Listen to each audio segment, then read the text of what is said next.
Welcome, friends. Welcome to this monthly meeting, which we are having every month so that we keep the momentum going on our spiritual path. Our minds being what they are, if there is too much gap between the reminders of our spiritual path, the minds can often take us away from it and lead us into more attachments and more involvement in our worldly activities. And that's why it's a useful thing to have these meetings and to frequently meet so that we can keep in touch with our most important job in human life, and that is of finding the truth within ourselves. Why do I call it the most important job? Because all other jobs will be left behind when this body comes to an end at the time of death. This time is very, very precious for us because we have been given a certain allotted time, which is the life of this body, and within this time, we can do things which we cannot do any other time. There is no other form of life in which we can get those kind of experiences and those realizations which we can get in the human body. So human life is the most precious thing that could have been given to us. And it's not worth wasting it in trivial things which look important to us today. But when we are dying, on the last moment we look back and say, how I wasted my entire life. On things, on people, none of them are going to go with me. Nothing goes with us. Nothing that we're looking around us is going to go with us at the time of our death. Neither our body, nor our relationships, nor our attachments, nor our possessions, nothing goes with us at all.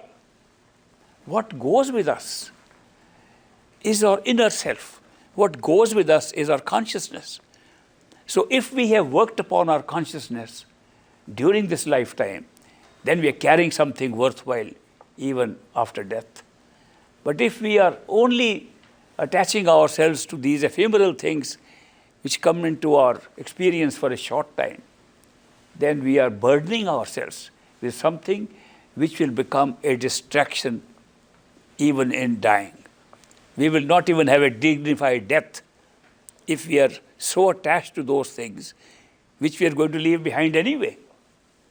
In fact, these are the very things, these very relationships, these very possessions that we are taking so much care of now will be the one that will pull us down again and again into different forms of life that we will come back again for.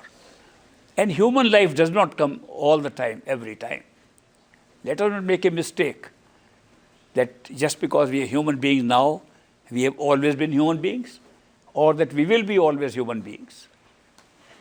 But what is so special about being a human being is that in this particular incarnation, in a physical body, we have a very unique experience which we do not have in any other form of life. And that unique experience is called the experience of free will, the experience of feeling that you make a choice, the experience of knowing you make choices, that there are options available to you out of which you can choose what you like. And this very free will makes you a seeker. And when you seek, then only you find. So that is why it's all set up like that, that in the entire course of our incarnations, reincarnations, coming again and again, different life forms, some very good, like angels, rulers of different levels of consciousness, or some not so good, like being snakes and spiders and crawling on the ground. Somewhere in between, like birds flying. But those forms of life, none of them have the ability to seek because none of them have the experience of free will. The only form out of 8.4 million types of forms of life that has been recorded in some of our literature, the only form of life in which we have that experience, in which we can seek, is the human form. In this, life has come in such a form that if we are tired of this whole cycle of birth and rebirth, if we are tired of this whole cycle of incarnation and reincarnation, there is an opportunity to get out of it, because we can seek to get out of it during this time. And that is why, since this is a rare opportunity in the entire cycle of different forms of species in which we can come here, therefore I say, let us not waste this time and make the best use of it. And the best use of it is, if you are tired of this cycle, if you feel you have had enough of this show, if you feel that it is time to go back home, this is the time to strike. This is the time to seek. The time to seek your true home and go back. The secret of going back to your true home, to which you belong, in which there is immortality, no birth and no death, in which the soul alone survives. Our spirits, our soul, our consciousness alone survives. All the forms are shed away. All coverings are shed away.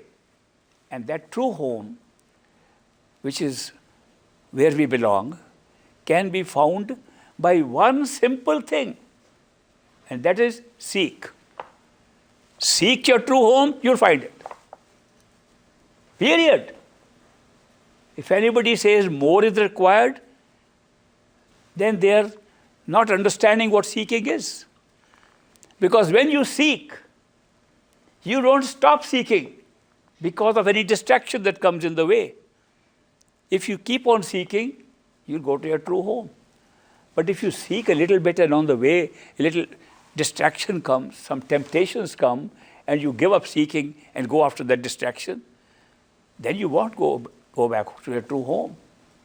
Therefore, seeking should be a persistent seeking till you reach your true home. Now, it's so difficult to imagine when sitting in a physical body, looking at this physical world, it's very difficult to imagine where is our true home? Where is it located? People are talking of ideal things, ideal towns, ideal places, and they can't find where they are.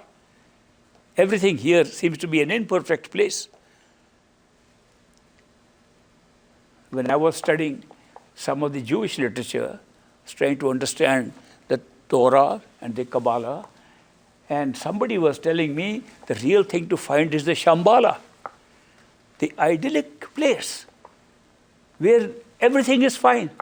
Where is the Shambhala? I even went and saw in some Tibetan monasteries a picture drawn of a beautiful town they call Shambhala. But Shambhala is not anywhere in the physical world at all. If you have to find that, then you have to find somewhere where you haven't looked before, where you cannot look with these physical eyes, where you cannot travel with these physical feet, where you cannot go with this physical body. If you want to find that, then look somewhere different than where you have been looking all the time. We have been looking all the time outside of our body, outside of ourselves. And we've always searched everything outside. People want to find the truth, they go and read books, they go to attend talks and seminars, they go to different kind of discourses, they go to meet saints, they go to meet holy people, all outside. It's the same direction. And nobody has found the truth by going in this direction. Therefore, one has to understand that the direction we are traveling to find the truth itself is faulted, because we are going in the direction of imperfection, going in the direction of that where there are contraries, a direction of duality, a direction of pairs of opposites, not a direction which puts you together to your totality and to your true home. Therefore, the very first thing to understand, if you are interested in going to your true home, is that the true home requires you change the direction of your travel. Instead of traveling outside, travel within yourself. Now, this is not something that is new. It's not a new statement. We have heard this statement in every religion. Every religion has said that the truth lies within you. The kingdom of God is within you. That this is a Narnarani Day. That means a body in which God himself sits. And all these statements have been made in every religion, that the truth lies inside, which means the direction of going outward itself is faulted. So if you want to go to your true home, the first thing to do is to change the direction of your travel. Now that makes it even more difficult. Outside you can travel on foot, by train, by plane, and there are so many ways of traveling outside. How do you travel inside? And what does traveling inside mean? And where do you travel? And how far is the destination that you have to travel? How long is this journey? Somebody once asked me to write a chapter for his book on the spiritual journey. He said, you write a chapter on the spiritual journey. I said, it'll have to be a very short chapter, because the journey is so short. He says, how far is it? I said, right inside you, inside this head. He said, you mean to say it's just these few inches of your head? I said, much less than that. Actually, the journey is to go where you are now. There is no journey. When we go to sleep at night and have a dream at night, in the dream we go far away. Supposing we are going far away in a different place in a dream, somebody meets us and says, you should go back to your wakeful state. And we ask, how far is that? He says, it's very far because you've traveled so much. When we wake up, we find that the dream was taking place at the very place where we slept. We went nowhere. This is the truth about our true home. We have gone nowhere. Then what does the journey mean?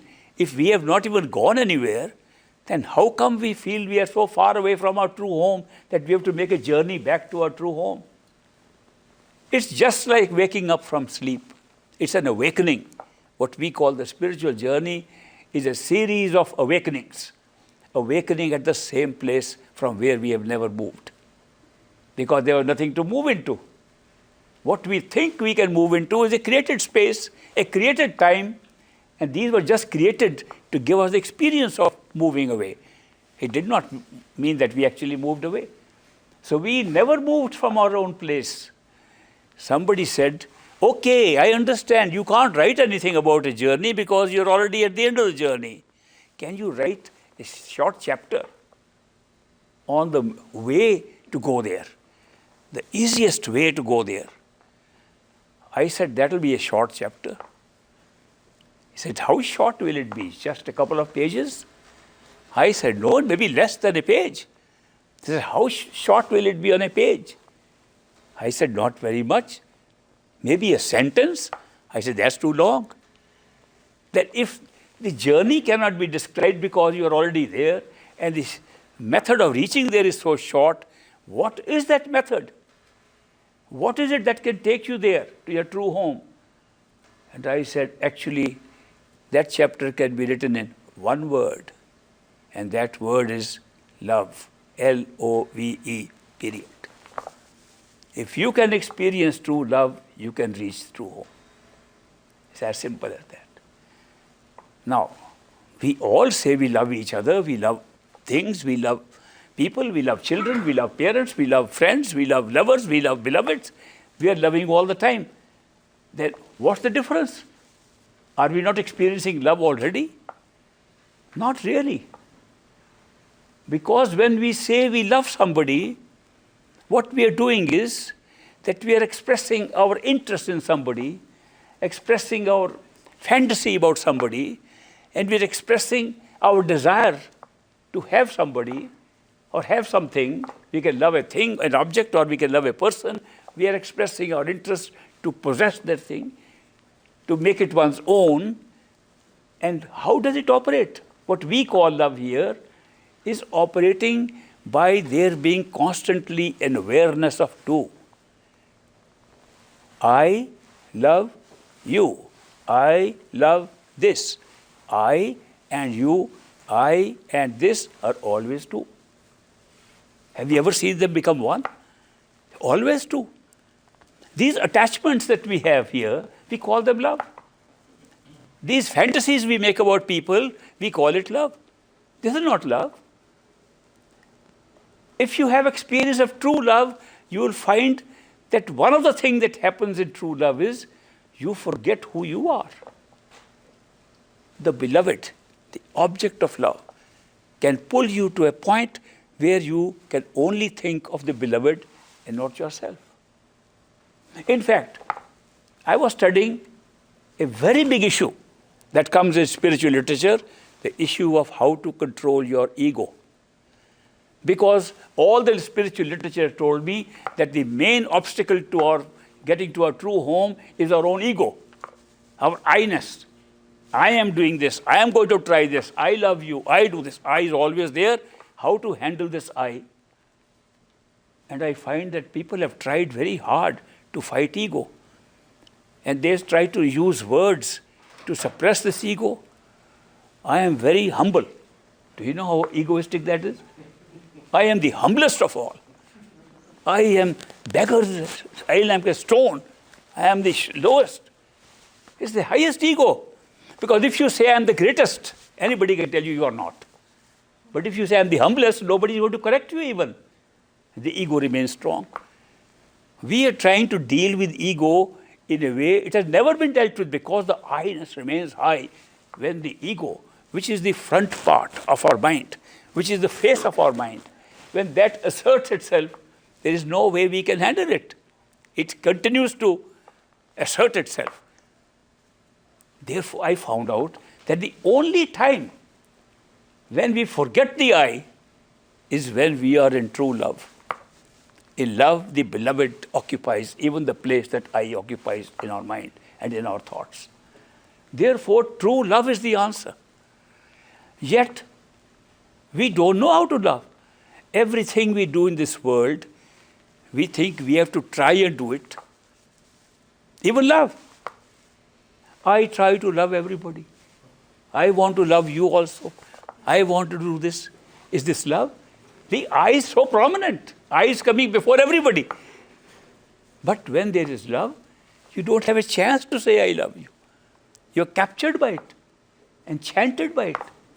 Therefore, to say that you can practice love, you can do love, you can make it happen by your own ego is impossible. You're moving away from it because you are asserting your I, just like being the humblest. It's the same thing by saying I love you. That is why these words have no meaning in the realm of true love. In true love, you forget who you are. And where do you experience this true love? Is there any place you can experience this true love in this world? Yes, you can. Where it comes from a place in which there is no ego. Where it comes from a place which identifies with the entire creation as one. Where it comes from, if it comes from our true home, if it comes from totality of consciousness, if it comes from that where there is no division, if it comes from that source, it is true love. And when that happens, we are touched the same way, as if we are ourselves in the same state, what we are experiencing as true love. When we experience true love, we react to it, we embrace it, we feel it. We feel it somewhere not in our thoughts, not in our mind, but we feel it in our hearts and in our soul. And when we feel it, we feel like reacting in a way which is called by another word, devotion. We get devoted. Wherever we have experienced true love, we feel devoted. The relationship of love and devotion is so close. Love is experienced and leads to devotion. That is why the way to our true home is love and devotion. There is a possibility to experience true love in this world. It will come from somebody, a person, a human being, like ourselves. It won't come from stones and walls and buildings or trees and plants. It won't come from there. You can appreciate all this. You can appreciate all the beauty. But true love will be experienced from a human being who is expressing that love not by trying to express, but it flows from the consciousness of that human being coming from totality of consciousness, our true home. Such a person, a human being, who comes in our life, at any time in our life, who comes and the love flows from that point, where his consciousness is, and his consciousness is and the totality of consciousness in our true home, that love will hit us. And when will it hit us? It will hit us the most when we are looking towards our true home and seeking. If you're not seeking, it won't hit us, because our attention, our direction is somewhere else. But if we are seekers for the very thing from where this love is coming, it hits us. It hits us in a very deep sense. It hits us in a strange way, because we can't explain it. It's not a mental thing. It's not coming from anybody's mind nor being received by anybody's mind. The thoughts don't accept it. The thoughts wonder what it is. The thoughts question what it is. The thoughts doubt if it is there. The mind will question all this, but still it comes. You will feel like the thoughts are saying, this is some kind of a trap, I don't want to get into it, and you will still go into it. It's that kind of a thing. Therefore, the true love which you can experience comes from such a person whose consciousness at the time when we see him in a physical form is in our true home at that very time. Not that such a person has had an experience of true home, because that way we've all had experience of our true home. That's where we came from.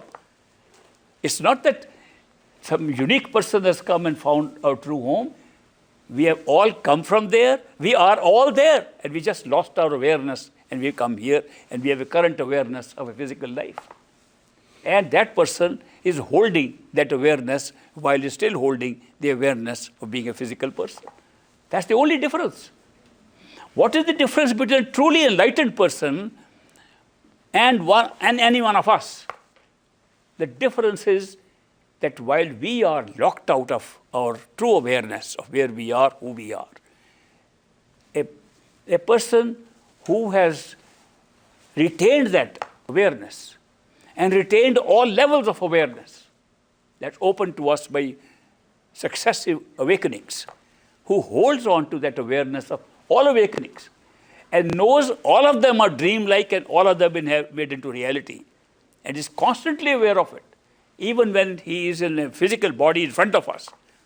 Such a person, when he comes into us, that person affects us if we are a seeker. If we are seeking our true home, that person automatically affects us. And we automatically become devotees. And devotion is a natural reaction to love. So therefore, love and devotion, these two things, lead us to our true home. Now, this is the simplest statement I can make about the ultimate truth. The ultimate truth is that we are all coming from a single source. We are all part of that single source, totality of consciousness. There is no split there. There is no division there. Even the word oneness is not appropriate for that place, because oneness also means there is more than one, that there can be many. So no words will fit that. But that's our true home. All the division that we look different, we become different, is for the sake of different experiences. And this division into the many, why was it necessary to do it? Weren't we pretty happy in our own oneness, in our totality of consciousness? Why was it necessary for us to come down into a world of pain and pleasure? Morning and evenings and night, light and darkness. Why did we come into this world of duality if we were happy right where we were? And we are now trying to go back to that state. Why did we come here? Because, and that's an important answer, because if love and devotion is the secret of going there, what would be the quality that is retained by us even when we reach our true home? And that's the quality of love. Therefore, it will be quite appropriate to say that the ultimate creative power is itself love. Therefore, love is the secret. Love is the ultimate. And that is why, because love is the ultimate, we came to experience love in various ways. The entire creation of the many, the division into the many, was to manifest that experience in many ways. And that's exactly why we were here. At every level of creation, at every level of consciousness, we experience love in a different dimension, in a different way, right up to here. In fact, it becomes the basis of all our experiences in every level of consciousness. That is why the experience of the many, the experience of an expansion of universes, the experience of expansion of time and space is a means to expand the experience of that love, which is our essential quality, our essence of our being. And therefore, we go into this area and go back. The best way to experience this is to get into that and still have the experience of all levels of consciousness. When you set up a show, you set up a play, and actors play upon it, the actors know that they are acting. But they won't be very good actors if they keep on thinking they are actors. They become the best actors when they think the act is real. That is why, in order to have these experiences, not in a play, not in illusion, but in reality, we created not a play, but a reality. A play set in such a way that we should be able to act like we are real actors, we are characters, we are real. Therefore, when we create the levels of consciousness in order to have the experience of love at different levels, we are creating levels of reality, not levels of illusion. If we say this world is illusion, do we know any other world of reality at this time? No, this is our only reality. Therefore, when you use the word reality, it's a very relative term to what we can compare it with. You can compare it with a shadow. The shadow is not real, I am real.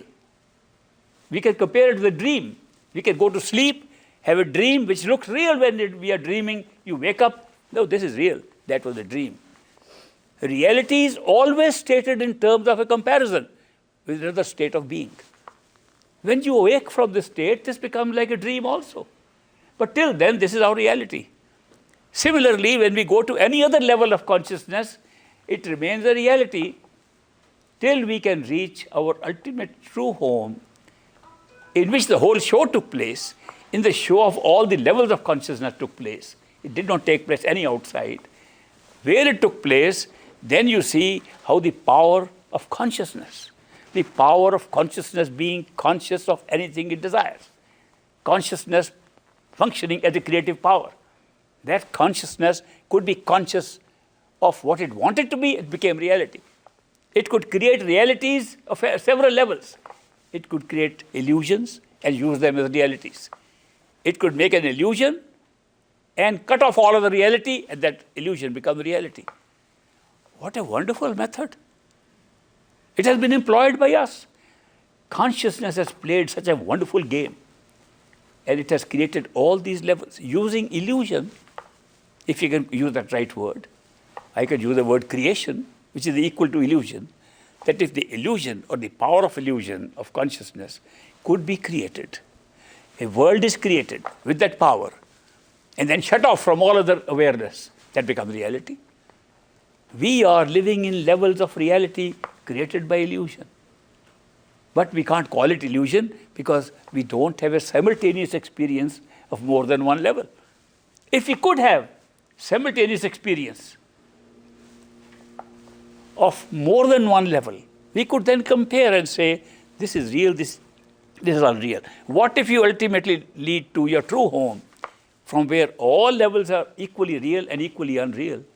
Then you understand the significance of this creation. All possible questions you can ever have are answered at that point. Because all the questions are answered with the discovery, personally, in your own knowledge, in your own consciousness, how this creation has taken place, why it has taken place, what is our role, why are we here, why are we human beings, why are we different? All the questions are answered right in one go, if you can reached. This is our true home.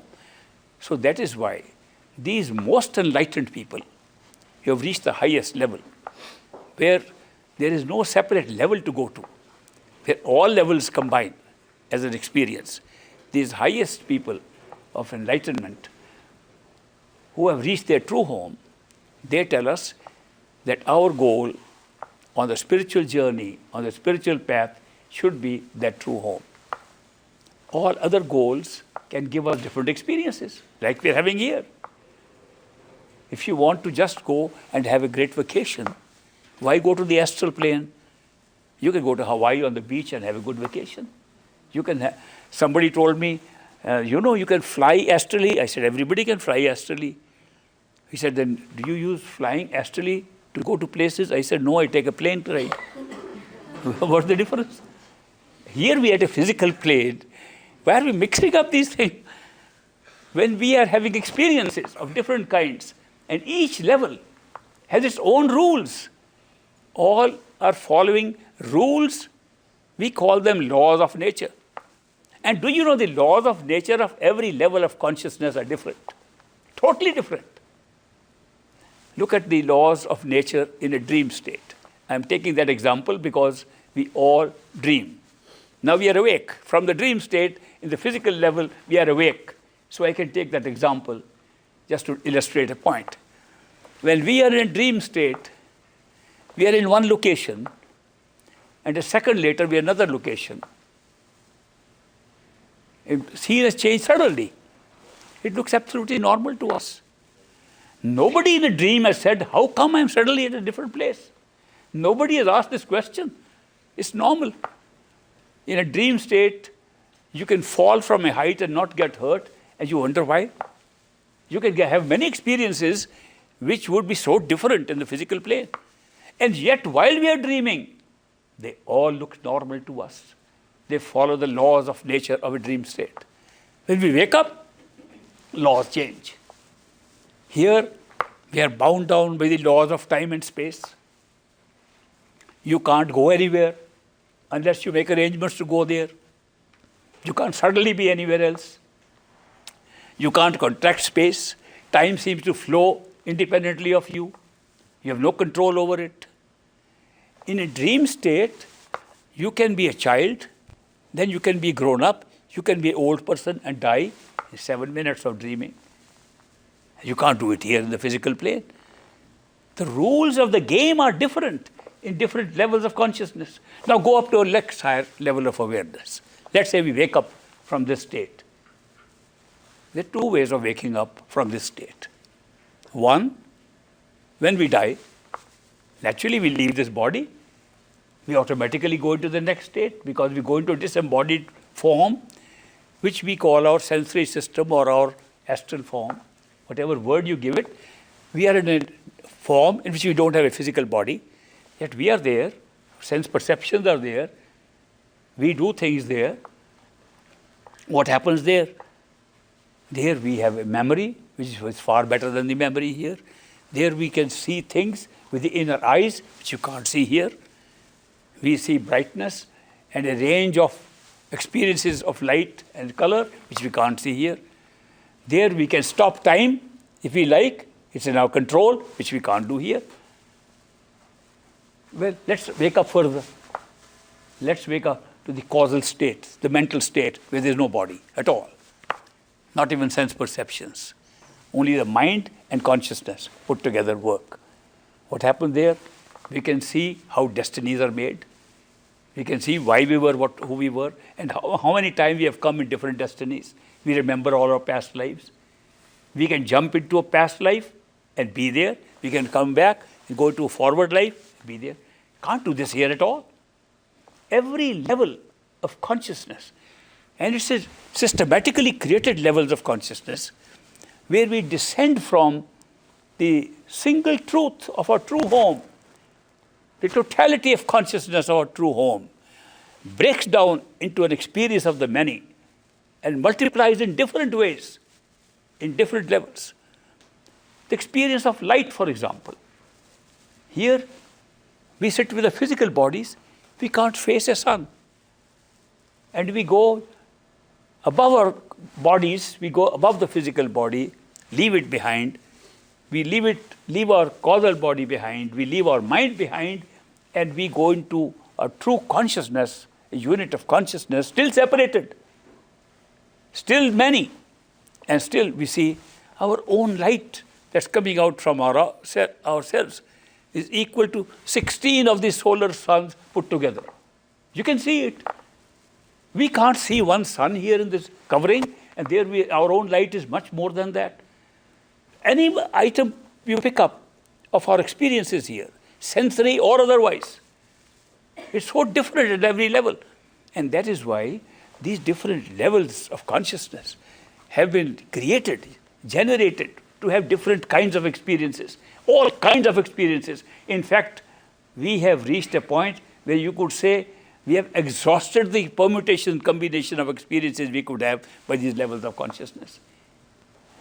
The amazing thing is that without dying, you can, at this time, sitting in the physical body, and that's unique to the physical body, sitting in the physical body, you can have the experiences not only of what a person gets after dying in the physical body when he disembodied, not only what a person gets when he loses even the sensory perception, then becomes only the mind, not only when a person leaves even the mind and becomes the soul alone, but even when we are in our true home eventually, that can all be experienced while we are still in a physical body. That's the most amazing thing about a physical body. This physical body has arrangements built into it. They're part of the physical system. They're built into this body that we have different parts of the body useful for experiences which are totally non-physical, which can be called truly mental, can be truly sensory beyond these senses, and they can be called purely spiritual. All those experiences are built into a physical body. So that is why it's an amazing thing that we are sitting in, amazing vehicle that we are using right now, in which, apart from the fact that we can all use it to have our experiences of the physical world outside, the material world outside, which we all do, which was the primary reason why we created this, in order to have that different experience of a material physical world. But within this, we can get the experience in the reverse order of discovering all these different levels of experiences while still sitting in the physical body, without dying, without leaving this body, without leaving the astral body, without losing. How do we do that? How can we, while sitting in this body, do this reverse journey back to our true home when we are still sitting here? The secret is the same secret which created this physical body is the same secret that we use to go back. The secret of creation of the body was the expansion of consciousness into different levels of awareness. Now we discover a way of becoming unaware. We create unawareness of one level and go to the next, unaware of the next one and go to the next one. Withdrawal of our awareness. We are expanding our awareness to come down, and we can reverse it by withdrawing our awareness. How can we withdraw awareness? Well, that requires a little understanding of what is creating our awareness right now. What is creating our awareness of this physical world? If you examine closely, you are seeing a physical world because you have a physical body. Would you have a physical world if you didn't have a physical body? No, it's just a speculation. There must be something there.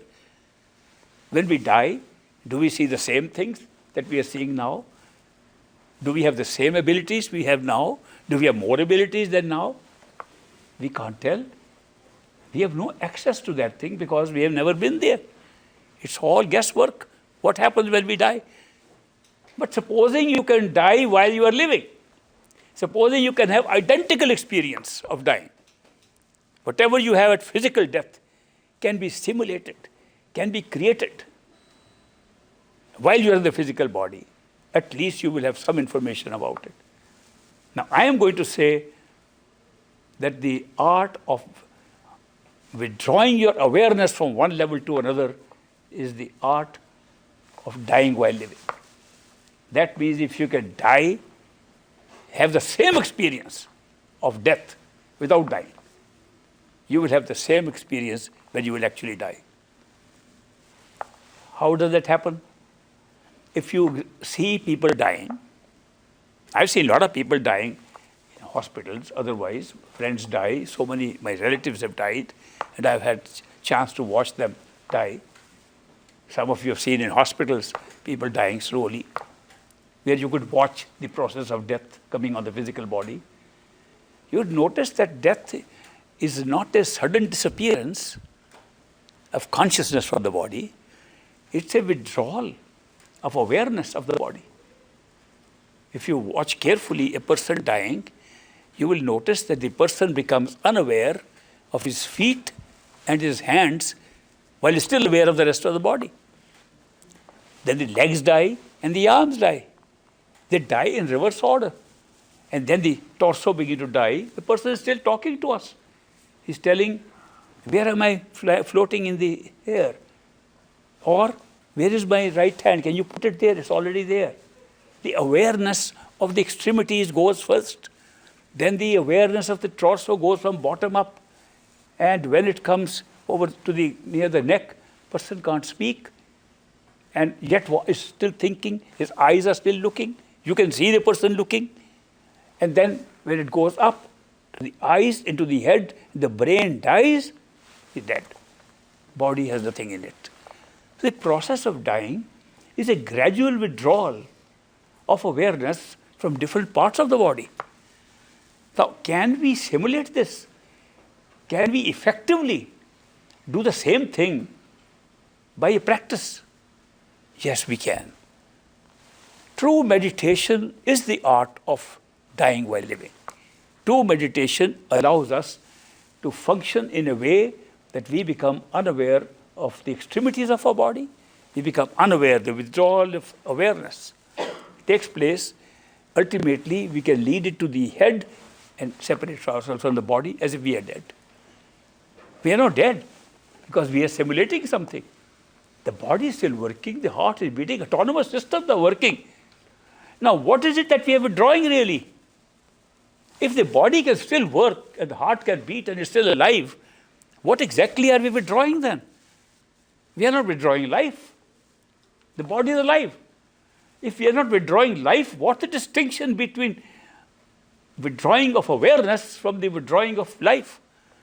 The difference is that we are withdrawing awareness of something that we are experiencing without losing our life, and what we are doing is to discover what causes us to be aware. You will discover that the secret of awareness of the body is the placing of attention from the head on our body. This is the greatest secret that was discovered by the old meditators, that the secret of awareness at all times of anything, whether the physical body or the world, was the use of our attention from consciousness and creating an awareness of things. Wherever the attention went, that became part of our awareness. Therefore, what we are really withdrawing is not life. What we are really withdrawing is our attention. And attention can be withdrawn more easily than you can withdraw life. If you go to a concert and you see several musical instruments playing, but you like the drums more than the pipes, you like more than the string instruments, and you listen to the drums. Put your attention on the drums and just try to listen to the drums. The drums become louder, the other instruments become faded out. If you continue to concentrate, you will not hear any other instrument except the drums. What did you achieve? You were able to see that the power of attention can be put in a very closed place, which is called the concentration of attention. It's a great gift to us. According to me, the greatest gift given to a human being to find the truth about himself and about any level of consciousness is the power of attention and the power to concentrate it where we like. Now, if we know that when we die, ultimately the awareness ends up in the head. Let us see if we can use this very experience of death that we have observed outside in our own case and use this central point in the head where the attention ends when we leave the body.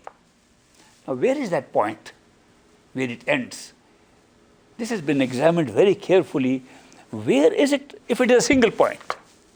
If it is an expanded point, of course, it can be the whole head, the whole body, everything is creating experience for us. But if it is attention that's creating an expansion of our experience, where is it coming from?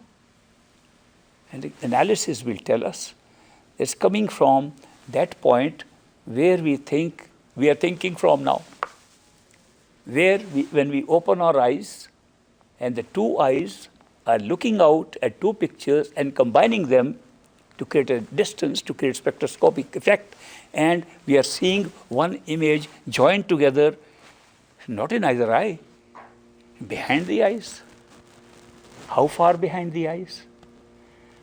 Well, possibly, if you examine carefully, where are you seeing from with your eyes? Where are you thinking from? Where are you? Where are you existing if you are a single point of consciousness? Examine it. Contemplate on it. It will come to the center of your head. It will come behind the eyes and within the eyes and behind, between the ears, at a central point from where you are functioning when you are awake in a physical body. If we can determine, and people in physiology, in anatomy you can even pinpoint. The point is very close to the top of the pituitary body, the medulla oblongata. It's right close to the pituitary and the pineal glands. It's right close there. The whole of our conscious process of wakeful living here is our attention flowing from those points and going and creating awareness of the body, and from the awareness of the body, creating awareness of the whole world through sense perceptions. It's such a simple thing. So let us see what would happen if we were to withdraw attention. Just withdraw your attention to that point. What would happen to us? Try it out. Put their whole attention there. Like you put attention on the drums in a concert, now put the attention on yourself, inside. One big difficulty has come if you haven't done it before. And the difficulty is you are never used to withdrawing attention. You never practiced it. You're always practicing focusing attention on things. We were taught that. We grew up with that. We were always made to use the physical body to go outside of the physical body to use our attention. Focus on this, focus on that, concentrate on this, concentrate on the book, on reading of a book, concentrate on listening to people. We were always told how to focus attention outside of yourself. Here we are trying to withdraw attention, not focus. Now that is a big reversal.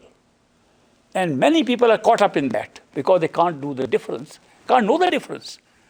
They try to focus their attention inside, and that is not the correct way. When you try to focus your attention, you try to make yourself, because you think the body is real, so you make yourself into a miniature person and say, I close my eyes and there's my miniature person. Now I'm withdrawing my attention to that little piece in front of me. That's me. That's not you. You are the one looking at that piece. Then where are you? You are not there where you see that little piece that you make of yourself. You are the one that looking at that piece, behind that. To be able to go there, which is not easy. And these are the crucial, earliest part of good meditation that we should learn. In order to go there, we use another gift given to us by the Creator. It's called the power of imagination. It's a wonderful gift. Whereas you cannot always focus your attention on something.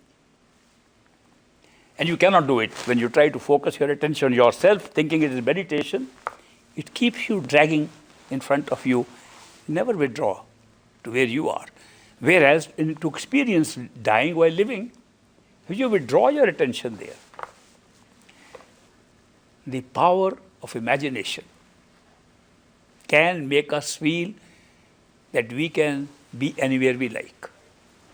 Supposing now we want to imagine that we are not sitting here, a body is sitting here, we are sitting up on the roof. Not difficult. We can imagine we are there. We are not there. We can imagine we are there. We can see the sky outside. We can see that.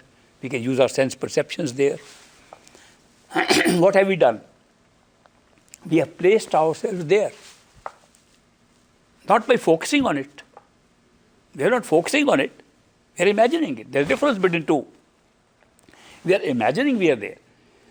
Now use the same power of imagination that you imagine you are inside the head. Not focus on anything. You imagine you are where you are actually there. Little practice will make this happen. When this happens, you will find that this is what is causing the withdrawal of attention.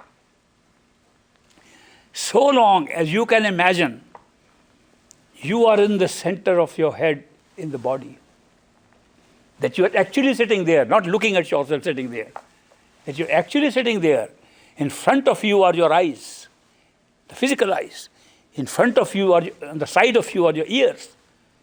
Your whole head surrounds you. The rest of the body is below you. That you are sitting up there, doing whatever you like. Do you know what you can do there? With the power of imagination, you can stand up there. You can sit down there. You can pull a chair there. You can decorate a room there. You can make a garden there. You can do whatever you like. Supposing you imagine you are doing all those things, not outside, but inside, in your head. What happens? You will be withdrawing your attention and awareness from the extremities of your body, identical to what happens in dying. When you keep that practice, your awareness of the body gradually disappears in the same way.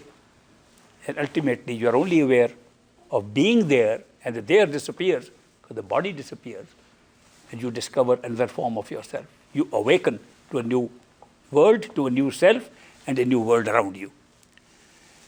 There you discover that the rules of the game have changed. You can fly up in the sky. You can do things. You can move very fast in space. You can do things you can never do here, nor can you do in dreams. So you have awakened to a different level. Starting point of a good meditation and a good step forward towards our true home. Because true home, going to our true oneness and totality, is just a series of awakenings like that. When you awaken to that level, you will find your own self. You will find who you are other than this physical body. You will find you are trapped in a physical body. You will know you are separate from a physical body. That you have lived a long time. You discover in that form, you have had long experiences way before you were born in the physical body. You will recall those experiences. It all comes up like that is your real place.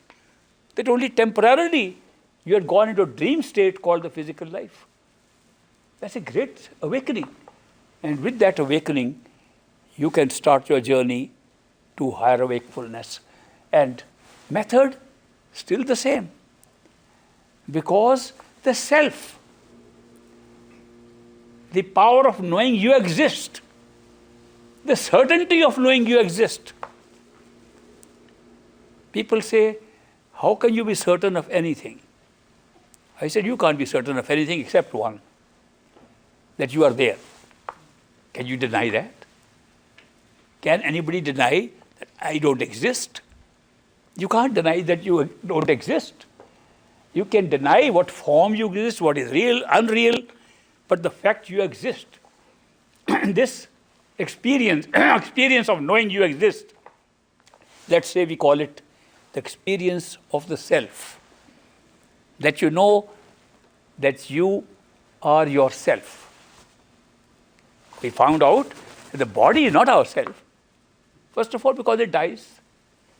And all this talk about immortality of the self, immortality of soul would go waste if this body was ourself. Further, we can leave the body and awaken another body. This can't be, none of them can be the self. But the fact that the self is experiencing being inside the head of this body, cannot be denied by anybody. There are very few things on which you can be absolutely certain. This is one of them. This certainty that you are there and that which you are certain of is the self. Now the self remains the same no matter what level of consciousness you go into. Have you noticed that when you go to sleep and have a dream, in the dream, it's the same self that is moving around that went to sleep. It's not somebody else you're watching going around. You see other people watching, going around. You see other people there. You see other scenes there. But you are still the same. The self in a dream is the same. Supposing the self changes, supposing, like one Chinese philosopher, Fa Yin, dreamt he was a butterfly. Supposing you go into sleep and find you are a bird flying in the sky. You will be still in the head of that bird. You will be still looking through the eyes of the bird. You will not be looking at the bird. You will be the bird. When you wake up and say, I was that bird, you can't say, I saw a bird. How do you know it is you then? You have a physical body. It was a bird body. How are you so sure it was you? That certainty it was you will still be there. Because the self that transformed into a new form did not change the nature of the self. The form changed. You will notice if you observe this creation that the self never changes. Everything else changes.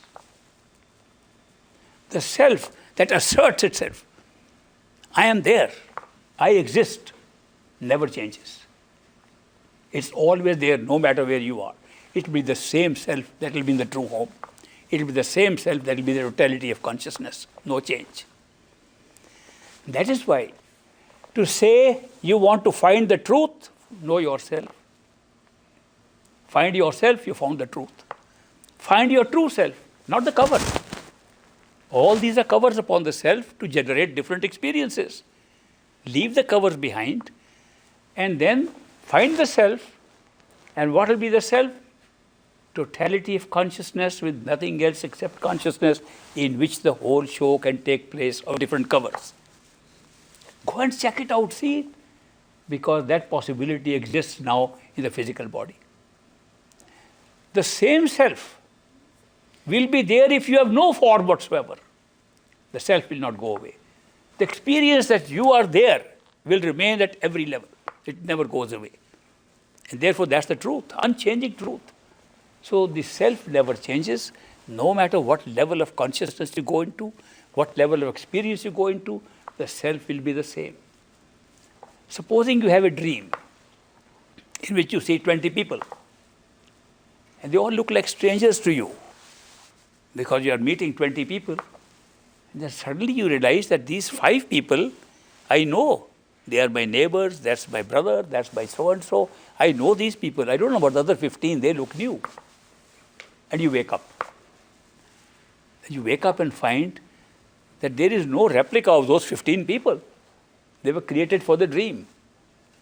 But the 5 are still there. They are even in the physical bodies there. Okay, I'm just giving an example. Supposing you wake up again. And you wake up again and you find that out of those 5 people who were physically alive, 3 are still there in that state. 2 have again disappeared. Then you will say, these 3 were there in my dream state. These 3 were there in my wakeful physical state. These 3 are there in my astral wakeful state. They must be more real than all the others who have disappeared. Then you wake up again and you find one more disappear. And then you say, these 2 are real. What would happen if you successfully wake up all the time to the true home? You will find only one was there. All others were created for the sake of experiences at different levels. You don't discover one by combining all of us to become one. You discover that these are creations of dream-like states. These are creations by illusion to create the many, to create the experience of the many. And eventually, The ultimate dreamer wakes up to find there was only one dreamer.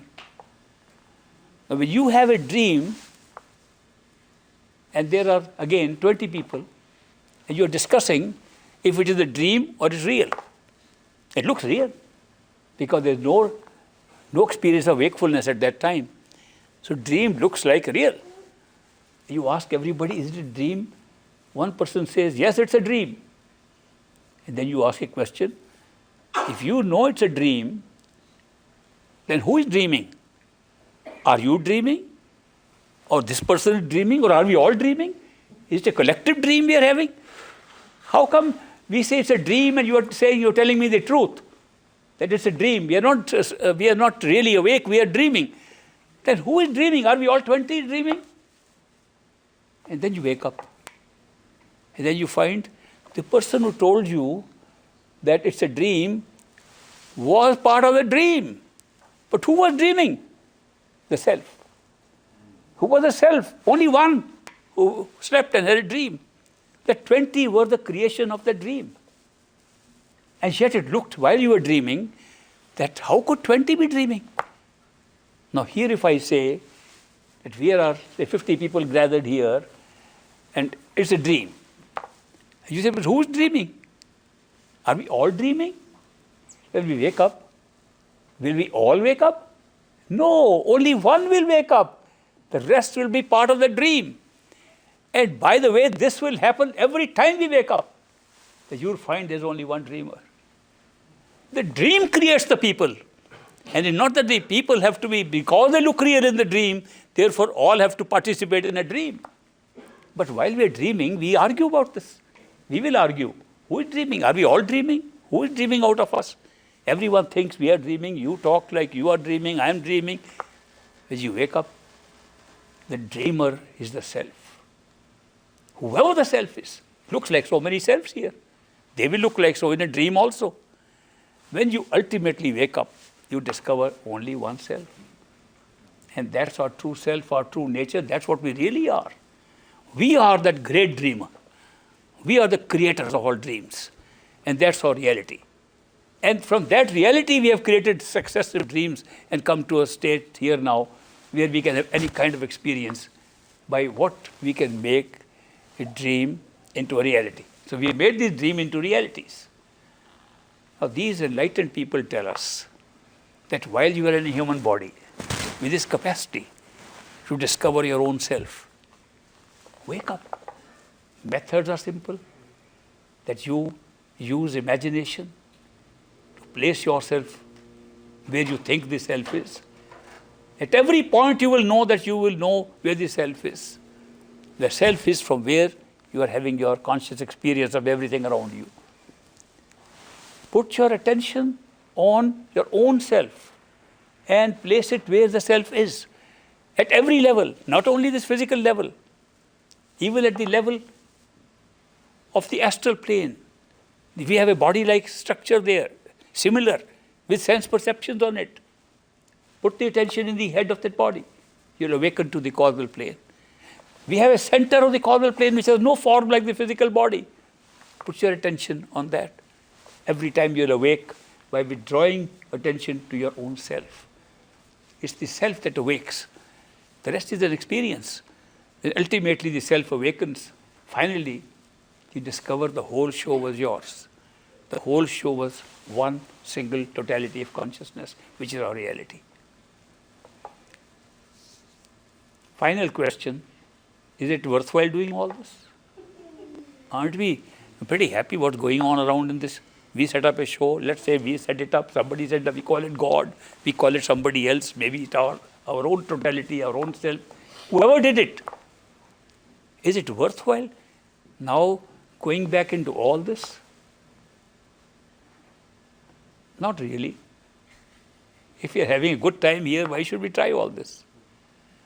So I recommend to everybody who's having a good time not to try it, but have a good time. It's only for those who say, we have had enough of this good time. We have had enough of this experience. Let's end it now. We want to go back home. That urge is there. that I recommend do this. Not otherwise. A friend of mine came to me many years ago. I remember he came to me, he said, I hear your talks and I think that I'm having a great time here.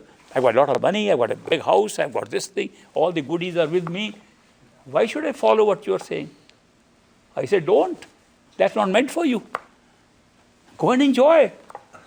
Your time is not yet to think of these things. Don't even try to go on the spiritual path. Have a good time. Next week he came back again. He said, I am the most miserable person. That girlfriend of mine left me. I lost there. That man cheated me. He came up with a totally different story.